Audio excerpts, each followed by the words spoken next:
Hello everyone, Bard here. Let's talk about Charlotte's Web. In 1952, Arthur E.B. White wrote the classic book, in which the story itself has garnered some inspiration for films like Babe and Gordy.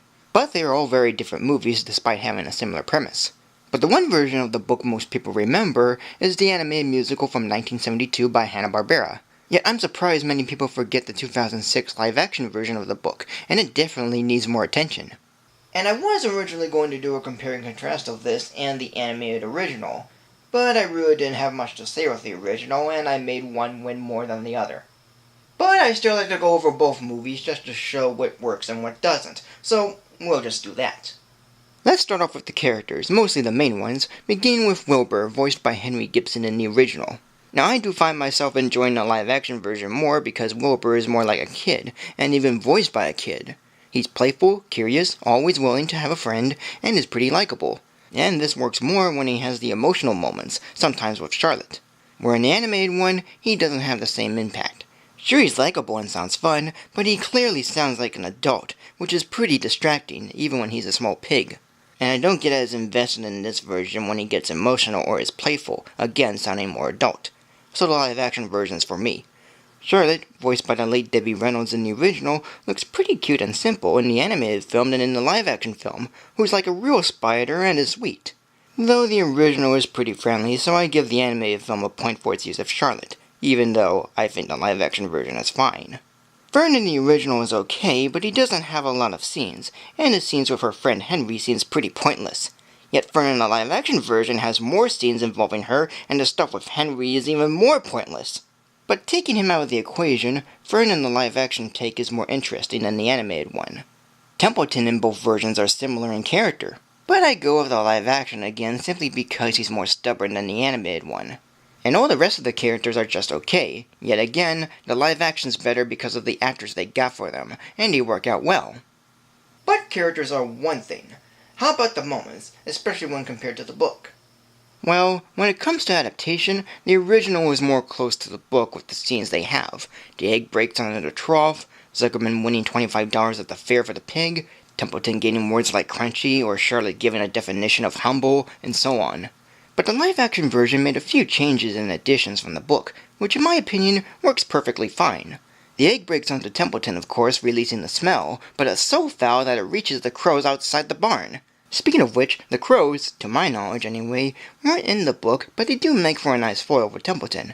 There's also scenes of Fern's mother going to visit the doctor about Fern visiting the farm, which is also in the book and does establish more about Fern's character. So while I give points to the original for being true to the book, I like the other version more for taking some of the ideas of the book and expanding them. Yet, out of everything that the live-action version has to offer, it's still an overall good movie, and I can get behind it more than the animated one. Music-wise, neither version is the best. Where the original had forgettable songs from, ironically enough, the Sherman Brothers, the live-action had forgettable music from Danny Elfman, again pretty ironic. And I love these guys and their work, but with Charlotte's Web, I couldn't remember a single tune. Occasionally, yes, but not a ton. But the live-action gets a pass for one thing, the song Ordinary Miracle by Sarah McLachlan, which I also go over in another video. And it still does make me cry every time I hear it. It's that beautiful. But the biggest problem I have with the original, which is a huge improvement for the live-action version, is the pacing. In addition to the songs being forgettable, they are pretty pointless, and even cutting them out won't make a difference, since they don't further the movie in any way. And even when they get to the big dramatic moments in the book, they mostly rush by them pretty quickly with a musical number or something else. Like when Wilbur first comes to Zuckerman's farm, he's sad because he misses Fern, but then he starts to sing a song about talking and is happy, followed 3 seconds later by him being depressed again. Or when it's revealed that the pig next to Wilbur won first prize, and once Fern and Avery start to get upset, a marching band immediately comes in, interrupting a needed moment. The live-action version took its time to go over those moments, and they are pretty well paced, and I got into them, almost to the point of getting teary-eyed. That's how good it works. Well, almost. There are a few moments when Wilbur becomes a CG character that's very distracting and so easily can tell it's CG, where everything else with him are done with a real pig or animatronic, as with the cases of the other animals. And some moments are very enjoyable, like when Charlotte first writes the words "some pig." In the original, it's all done in one song as threads of web appear, while backgrounds from Fantasia play out. It's okay, but not that impressive. But in the live-action version, Charlotte is seen doing it. She first gets an inspiration for it and then gets to work on it. And she is seen making the word in her web almost each time, where in the original, she's never seen making it, which is a huge difference. So I'm not blaming the original for not giving me nothing, it's just not engaging or enjoyable, which is why the live-action version really stands out to me. And the actors portraying and voicing the characters are good, even as an all-star cast.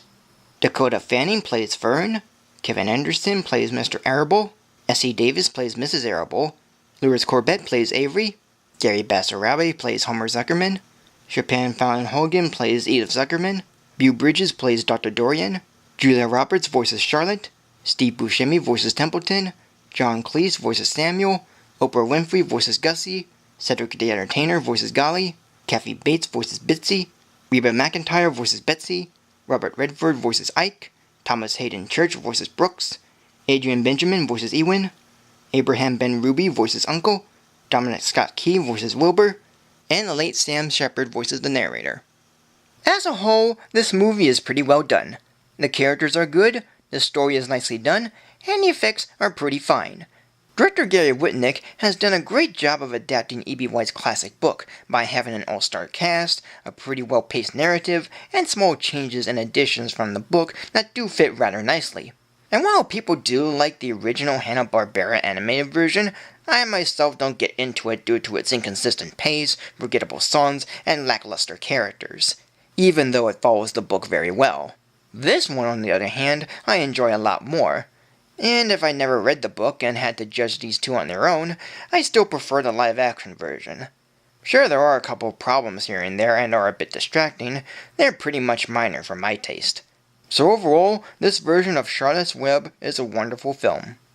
So the live-action version gets the rating of 3.5 stars, and the animated version gets a rating of 2 stars. And that is it. So thank you for joining me. Like, comment, subscribe, follow me on Facebook or Twitter, support me on Patreon, and until you next week for a new video.